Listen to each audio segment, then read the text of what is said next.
You're listening to the Believe in Giants podcast with two-time Super Bowl winner Carl Banks and the voice of the Giants, Bob Papa. And we welcome you to another edition of Believe in Giants. Bob Papa, two-time Super Bowl champion Carl Banks, and this episode presented by FanDuel. And Carl, we're getting ready for the Giants and the San Francisco 49ers on Sunday. And, it's a legacy game. We're going to talk a little bit about the Giants, Niners. Obviously, you were part of that whole thing. But I know there's been a little bit of controversy this week, and I know you'd like to address that before we get into our preview. Yeah, and listen, man, I for you folks out there, let me be clear on one thing. Dexter Lawrence remains my favorite Giant. I want nothing more for him and them than to be extremely successful. I heard from people in the building before you guys even knew it. Dion and I had a great conversation before Wednesday. Spoke with the head coach, and just in reference to my conversation with Dion, I knew Dexter wasn't happy with what I said. And there's some that would say, well, this is kind of a conversation you should have with him in person. And maybe not, right? But if anything, I'm going to be consistent, right? On this platform, I defend those young men, I support those young men, and I fairly critique those young men. So, and I said this to Dion, I said, if I can go on after the New Orleans game and say that to the wide receiver group, they think you're ass, you're going to have to prove that you're not. Didn't hear anything from anybody. Those are strong words, right? And here's the thing, folks. I own everything I say, right? And I don't have tender feelings. So Dexter Lawrence's response, I think, is great. He's a prideful man. I would expect him to have the comment. And he probably held back. He probably wanted to say more because my words were strong. And you know why they were strong? Because that's how strongly I feel about him.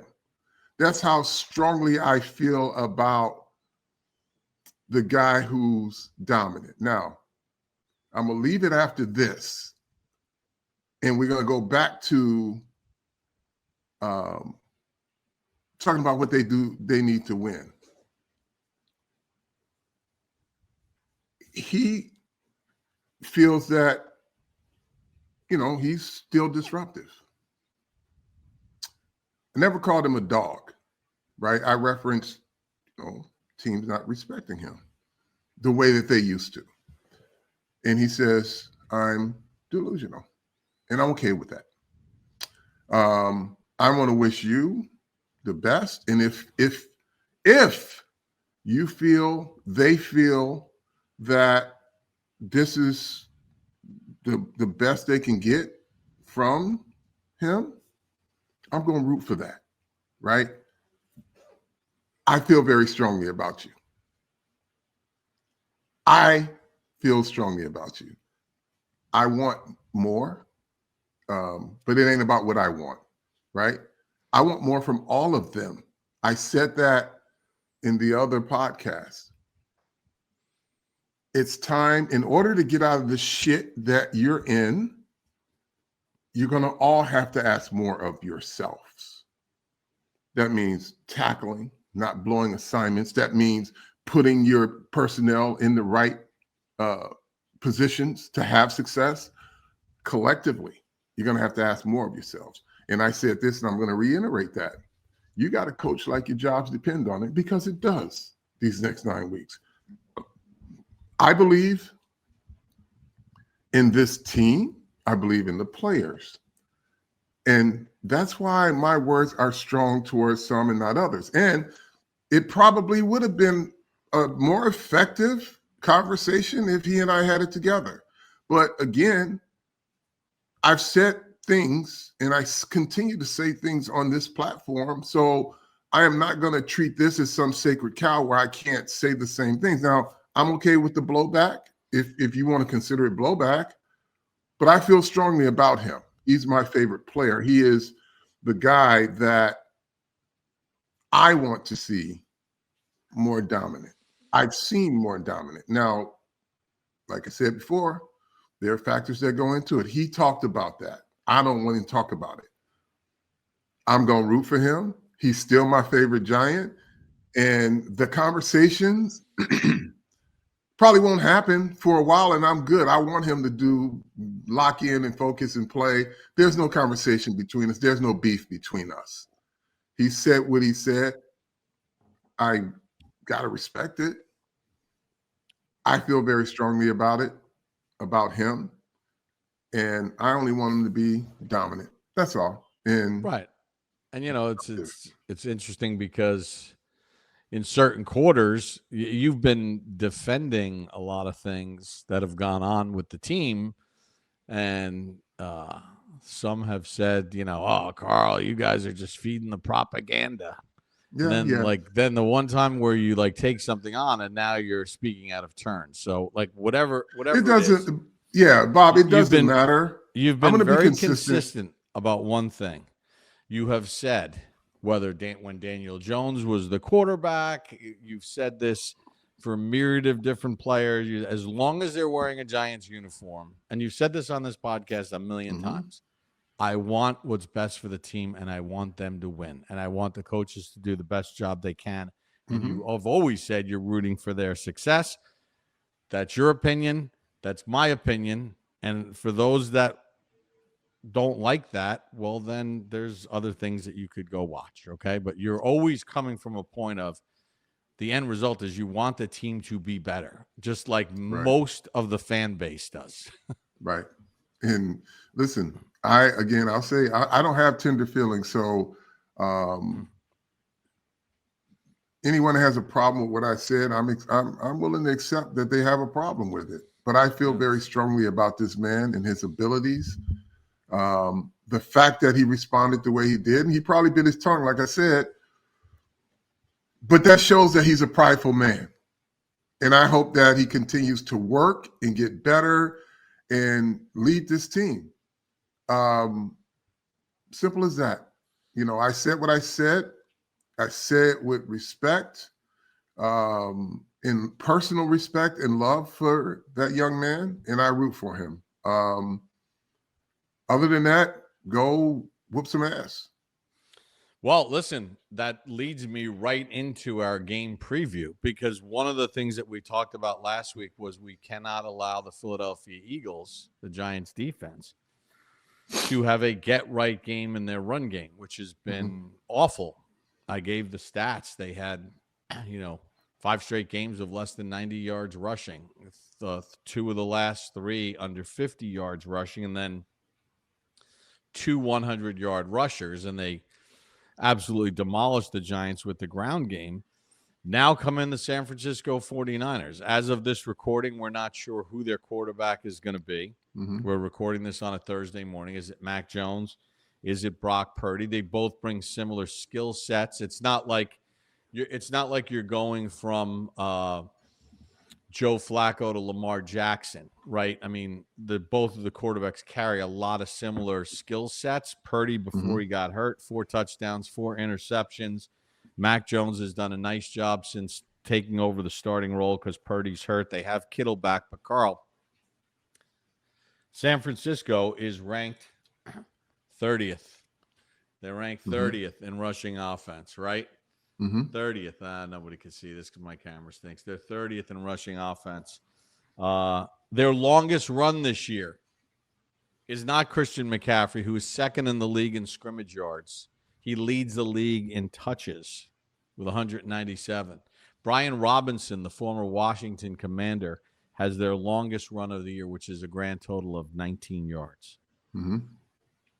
This cannot be a get-right game where suddenly San Francisco runs the ball for 140 against the Giants.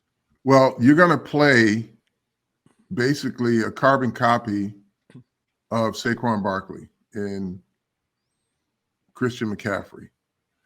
He can hit a big play from any spot on the line of scrimmage, including as a wide receiver, as a slot receiver. He can run the edges. He can run between the tackles. He can run between the guard center. They will look to exploit every single thing that the Giants are struggling with right now. You gave up 300 yards rushing, almost 300 yards rushing last week. You gave up a grip the week before. Just like when you say you can't let this be a get-right game for San Francisco's saying the same thing about the Giants' defense. Can't let this become a get-right game. They're going to look over there and say, yeah, they got some beast over there on that Giants defense, but look at what everybody's doing to them. And I'm going to say right now, if you go in missing tackles at the level you missed them last week, they will put up 375 yards rushing on you. The quarterbacks may never throw the ball. They will grind you to a nub. This 49ers offense is they want to be physical. They thrive off of their run action, and that run action thrives off of successful runs. They like to unburden their quarterbacks schematically, because the runs are the key, the run actions are the things that allow their quarterbacks to have the time to make the one or two reads that they do. It's up to this Giant defensive front to make sure that they're gap sound. That's first and foremost. Beneath that, you need linebackers who are willing to tackle, linebackers who are willing to play free and instinctive football. You need a safety who will go towards the fire and not away from it. And when you get there, it takes everybody to get it done. Again, I will go back to what I said at the beginning of training camp. You're going to have to earn the right to rush the passer. You have to earn the right to get your one-on-ones, right? How do you earn the right to get your one-on-ones? You play good gap sound defense, right? I'm going to touch this third rail again, but it's a wholly different context. Double teams happen in the game, right? And this is not a Dexter Lawrence thing per se, but it is good advice, right? Double teams going to happen. They're going to happen to you. They're going to happen to Roy Robinson. They're going to happen to Nacho, because that's how teams do things. In film study, here's a pro tip. Find the weak link. Make the one guy. There's going to be, double teams are double, two people. But one of those guys you got to make not want to block you. This is not a Dexter thing. This is a pro tip. Double teams have happened in this sport, right? Forever. And I've seen the great ones make people not want to double team them. One guy's always game because he's the guy who's got to chip in. But it's always one of the other guys that's got to make the initial contact, whose head you got to rock, or it might be the other guy who's coming in. You got to, by the end of the game, you got to make double teams ineffective. This is coaching point. Watch film, find the weak link. Find the guy who doesn't want the smoke. He's just there because he has to and he needs help. I've seen it many a times. You go in, you have the best of intentions. We tried to double him, but we couldn't, right? That's what has to happen. because they're going to double everybody. They're going to double as many good people as they can. Now, I saw one of the most incredible efforts I saw Sunday was Brian Burns on his 16-yard sack. He was doubled out of the play. Now, this is not something I asked a guy 350 pounds to do, but he was doubled out of the play. Kept working the double team and ended up getting the sack, right? Now, obviously, on the other side, people were holding up the quarterback, but he came from off of a double team to get a sack because he outworked him, right? But in order to get the game on your terms defensively, you got to do the little things, play gap sound football, and then you got to discourage some of the blocking schemes. So this is a legacy game. The Niners were basically like division rivals in the 80s. You played them so many times, either in season or in postseason. You played Washington, which will be another legacy game later this year. I mean, of course, Lawrence Taylor was double teamed coming off the edge, but you were double teamed a lot in your career as the guy playing on the strong side, dealing with the tackle and the tight ends. When you say here, make them not want to double team you, could you give me an example from your experiences of how you made them not want to double team you? Because I wanted to know which of the two guys, I don't know if I should say it, but were wussies, fake tough guys, right? Yeah. Guys who look like Tarzan, play like Jane. Play like Jane. But you see that in film. You see the guy whose technique is not as great, right? So what would you do to that guy who doesn't finish blocks? And if I know that this particular play is, I'm attacking him before the double team gets to me. So by the time the guy who's supposed to double, I got this guy pushed back and I can split that, right? But if you just, you play the double team like it's just a double team and you're leaning into the guy who's coming, you're going to get pushed back, right? That's going to be a 50-50 at best win percentage. But if you are a person, and especially in the middle of a defense, who will face double teams, defensive tackles, they find the weak link. And they know if a double's coming, I'm going to just keep attacking this guy. And because I'm going to create a discrepancy in the levels of guys blocking so that I now can beat it. And by the time you finish that game, that particular play will no longer be effective because you got a guy who just doesn't want to block you. He knows he has help, but the help ain't getting to him because he's still got his part to do and you're wearing him out. That is the mindset you have to have. Defensive players across the board. But that takes film study too, right? If you're in a position where you know that you're going to see different types of combo blocks and things of that nature, you got to find what the weakness is of the guy that's blocking you, or the two guys. One of those guys ain't going to be as good as the other, because if he was, they wouldn't be doubling, right? You got to disrupt the double team, but it takes a little film study. You got to find who the chump is in the group, and you take care of that. But then when you do that, your linebackers have got to be ready to play. They got to be able to make tackles. Your safeties have got to be able to run towards the action and not away from it. When the ball is handed off, don't hesitate.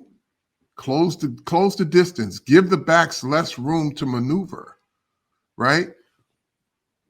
And if you're a linebacker, and I'm going to say there is more style, play instinctive. You're not athletic enough to overcome bad reads. Your calling card, I'm not saying this disrespectfully, but it is what it is. He is who he is. Your calling card is your ability to play instinctively, to be able to anticipate and read and get into spaces. You got to start playing that way. Your defense needs you to start playing that way.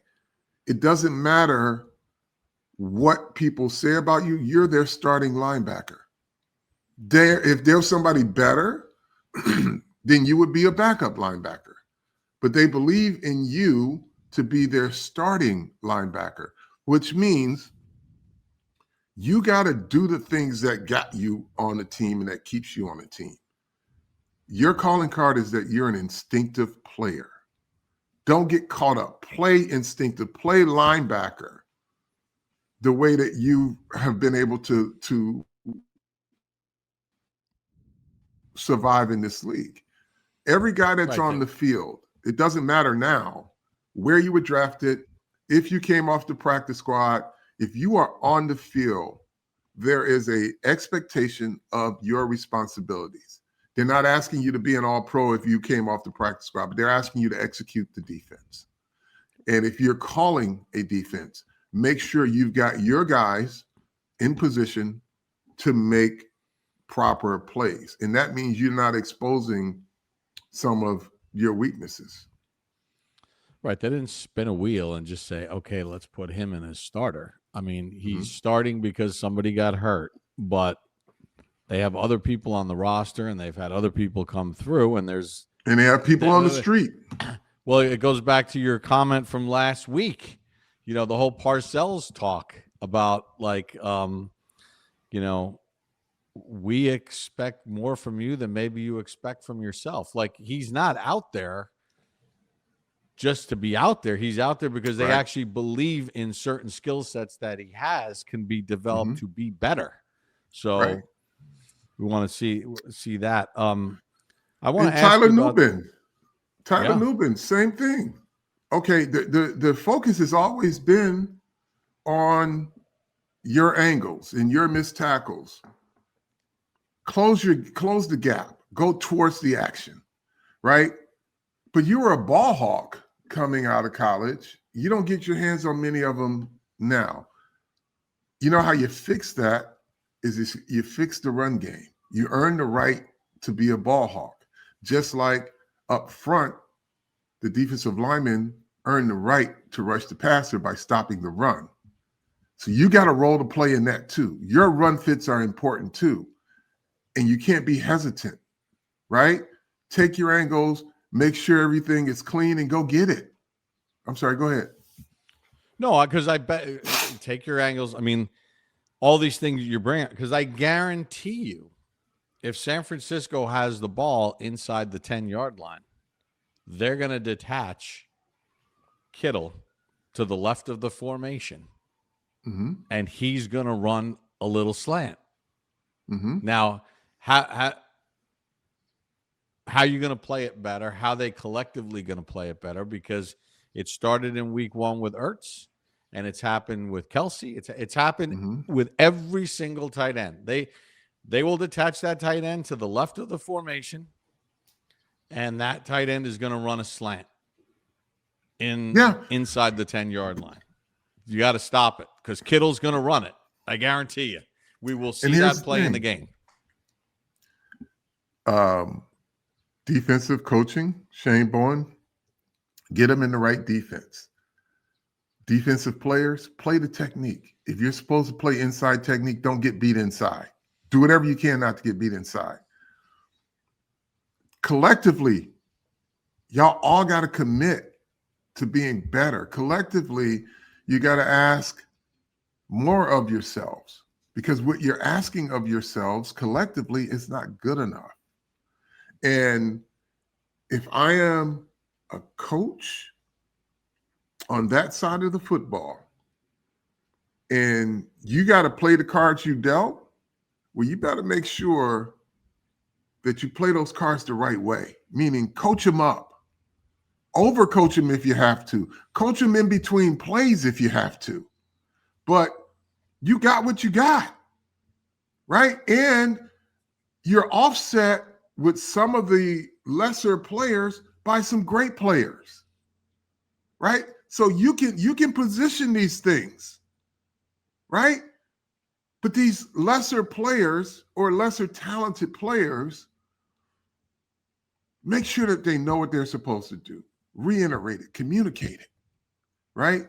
and then everybody execute. And why are we talking about the defense, right? Because offensively, they seem to get better each week. There seems to be growth each week. Now they've got to continue, but the defense has to match that, right? Guys are stepping up offensively. Don't step back this week, because San Francisco will do that to you too. They will try to create a lot of confusion. Robert Saleh is a defensive coordinator. Like, he's not multiple in terms of, a lot of exotic looks, but his guys come shot out of a cannon.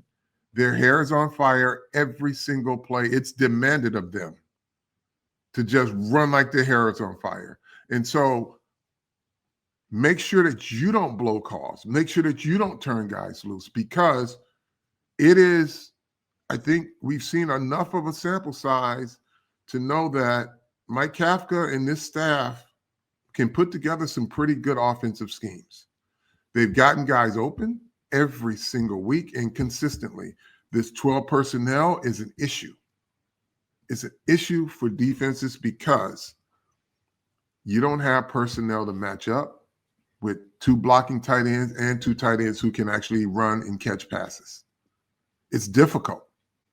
And so you play your assignment football, continue to get better. The one thing, like I said, post New Orleans, there have not been a lot of footballs to touch the ground from these wide receivers that people think were no good. They thought they were doomed, right? Keep doing that. That is one of the bright spots of this team, this offense, the development of the quarterback, but just the execution of the players on offense. This offensive line has just continued to improve, and that's why you see the growth of your quarterback. They continue to improve. That's why you see the run game effective. They continue to improve, and that's why your receivers, when given opportunity, the quarterback can throw it, and they're catching it. So they just have to continue to stay focused and to grow and execute. The bigger liability on this team is defensively. I don't think we can make the excuse, well, they lost this player, they lost that player. That happens around the league. A few weeks ago, the Detroit Lions were wiped out of their defensive backfield. And guys came in playing like their jobs depended on it, that this is my big shot to stay in the league.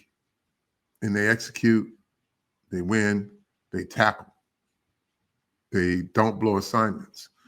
And it's the big leagues, folks. We sit at home as casual fans, and you say, well, he's a rookie, he wasn't drafted, he made a mistake. No. That mistake cost 10 other guys or 21 other guys, right? You work your ass off to get in the league. You work your ass off to stay in the league. The way you do that is you execute. When your number is called, you execute. The whole thing about the NFL is that if you ain't in that top 3 draft slots, then you're basically winning against the odds.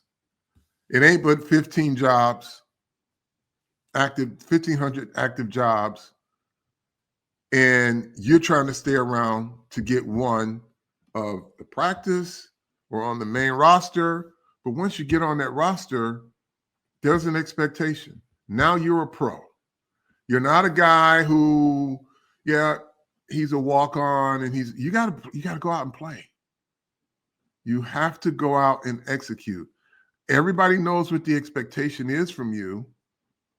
You got to meet that expectation. They don't just say, okay, give me a guy off, there's a guy off the corner and put him in here. Our main guys are down. You got to execute. You practice. Everyone knows you're not an all-pro. but they just want you to do the job that they're asking you to do.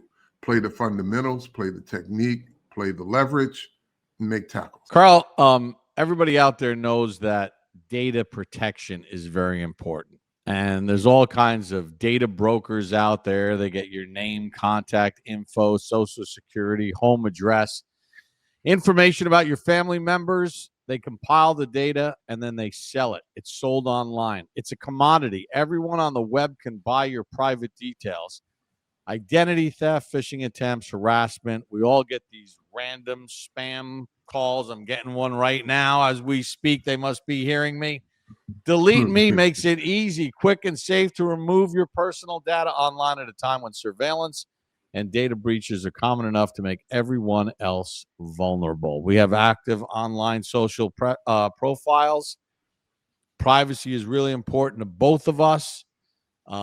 If you haven't, you probably know somebody who has. Delete Me is your help.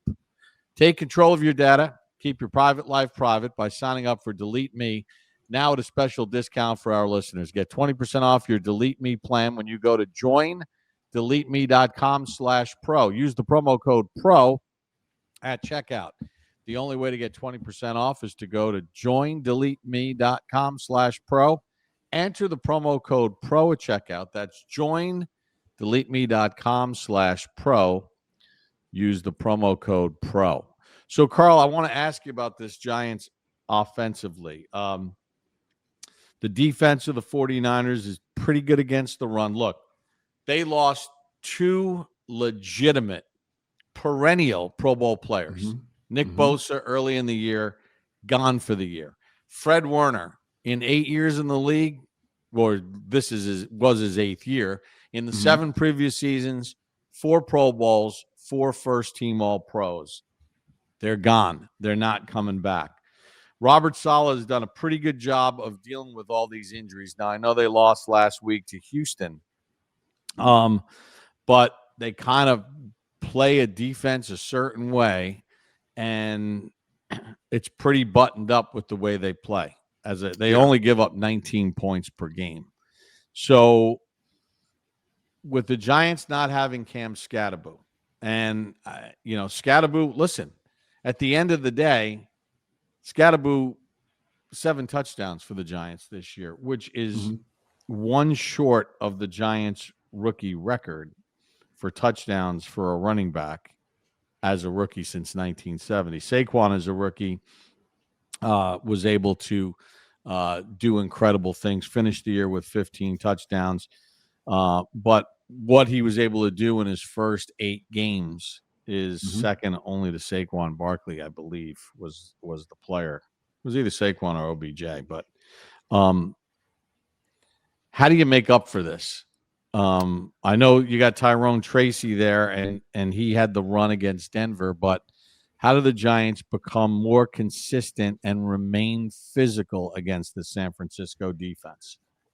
It's called offensive line play. As long as this offensive line is continuing to execute at a really good level, they're not turning guys loose in the run game or in the pass game. They're going to have success. I think this offensive line is well coached. They execute well, and they've gotten better each week. Skattebo is a huge loss. Tyrone Tracy is no chump. Motor Singletary stepped in, made plays. So I think they're in good hands with Tracy and Singletary, as long as this offensive line continues to play at the level that they're playing at. The key to any great runner or good runner or effective runner are the guys blocking him. The guys up front that give them a chance to get past the line of scrimmage, that they don't have to, make a guy miss in the backfield before they can even get started. You got a chance. So if you can get 3-4 yards on first down, the trains stay on the track. And if it's 3 or 4 yards on first down and you got 12 personnel, it's a legitimately dealer's choice, meaning Okay, it's 2nd and 6. Are they going to run or are they going to pass? They got both tight ends in the game. It doesn't mean run, or it doesn't necessarily mean pass, right? But when you have your 12 personnel in, the way those guys block, and that's to be, let me just say this right now, that is to be commended, that you have tight ends who are as good pass catchers as they are, that are willing to block like actual inline blocking tight ends. That's what makes this offense so effective, is that you have guys who will go inline and block you, and then the next play go out and run really good routes and catch the football. I love the fact that they can do that, right? Johnson, Belly, Manhurts, all of these guys, great skill sets in both phases. So if you can continue to execute up front, give your backs a chance. One guy may be a guy who can get you 6. Another guy could be a guy that can get you 3, but they're getting it when they get across the line of scrimmage and not getting hit for tackles for loss. Yep. Let me correct that Scatteraboo stat. He tied Saquon Barkley in his first career 8 games, 7 touchdowns. Saquon had 7 touchdowns in his first 8 career games, which is the Giants' record. Now, look, I mean, this is like from the office of redundancy. Of course, you don't want to turn the football over. San Francisco only has 1 interception this season. Lenore has their only interception. Now, they're pretty good at forcing fumbles. They've forced 11 of them. They've recovered 6 of them. The thing that we kind of get back to, again, it's like the you need all hands on deck kind of thing offensively, with Neighbors out for the year. And now you lose Scatteraboo, who was a threat in the passing game as well. And every Giant fan has to be excited about what Bellinger's doing in the passing game. And Theo Johnson's got 4 touchdown catches. And both of those guys are weapons. But the thing is, when you're playing a game like this against a team that has a good defense and is a good football team, you can't miss the few chances, right? As much as we're excited about Theo Johnson, he's got to catch that 3rd down ball at the 5-yard line last week. Sure. Because you wind up settling for a field goal instead of having 1st and goal. Like, you've got to make those above the X's and O's plays, because let's face it, you're punching uphill in every game that you play. And those, Slayton can't drop a slant, even if it's a 1st down play, right? You drop that slant that makes it 2nd and 4. Instead, it's 2nd and 10. You're not staying on schedule. These plays are being called to stay on schedule. So they have to do the mundane, the routine, in order to be able to sustain drives in this game against San Francisco. You're right. And here's the one thing that we cannot overlook. It has been a factor in every game this season. Special teams. It's either been a good factor or a bad factor. First, it was the kicker, right? Got the kicker squared away. Now your kickoff coverage team. You led the league in opponent starting position, field position. You got to get back to that. Last week, Philly started 40-yard line, or near the 40-yard line. And possession. they were last in the NFL in starting position off kickoffs coming into the week. Philly was. Do you think some of it has to do with the in-game injuries, though, and now you're pulling people everywhere? Of course.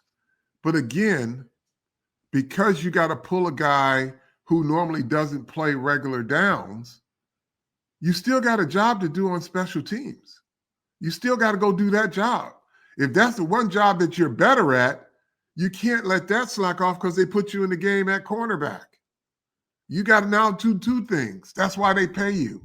That's why you got a uniform on Sunday. You can't try to strengthen one thing and weaken another if it's one player that has to do both. You got to be good enough to do both. And that's what matters. So, Carl, San Francisco is 2nd in the league in average start position. The Giants had been first. Now they're fifth. Mm-hmm. Gunner is sixth in kickoff returns, but the Giants went from first to third in kickoff coverage after last week. Mm-hmm. San Francisco's 30th in kickoff coverage. So that's an area Field that position. you got to Yeah. win this week. You can't lose it as drastically because you scored a touchdown to make it 7-7 last week, and suddenly Philadelphia gets a return. They're starting out at the 42. I mean, in today's NFL, if a team starts at the 42-yard line with the way guys kick the football, they only need maybe 20 yards and they're in field goal range. Yeah. Yeah. So it's all important when you have a team like this. Your special teams play a major role in every phase of it because they help your offense, they help your defense. And then listen, my biggest concern is the defense. Play lights out for all the time you have to take the field.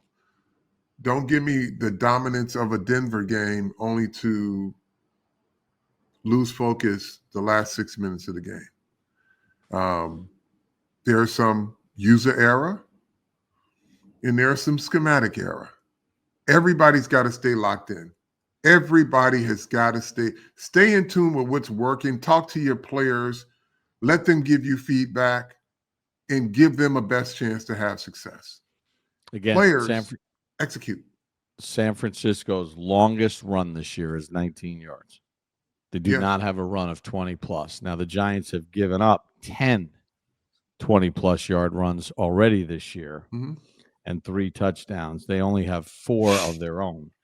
Carl, listen, it's a legacy game. There's 2 legacy games this year. There's this game and the home Washington game. Phil Simms bobblehead doll day. Giants, Niners. The Niners lead the regular season series 18-17. The postseason between the two franchises is 4-4. I went and I looked on Pro Football Reference. I think between the 35 regular season games and the 4 postseason games, so we're talking about 39 games played between the two franchises, I think the point differential is literally like 3 points for and against. When you see those Niners uniforms and you see that logo, what's the first thing that comes to mind for Carl Banks? Playoffs. Here's a little known fact, folks. There were 3 teams that owned the 80s. San Francisco, Washington Redskins, New York Giants. All the Super Bowls, with the exception of one, went through these 3 organizations. San Francisco's were kind of the gold standard.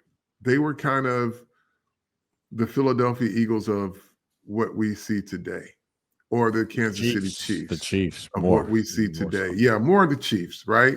Skilled at every position, tough, good players, great players, Hall of Fame players.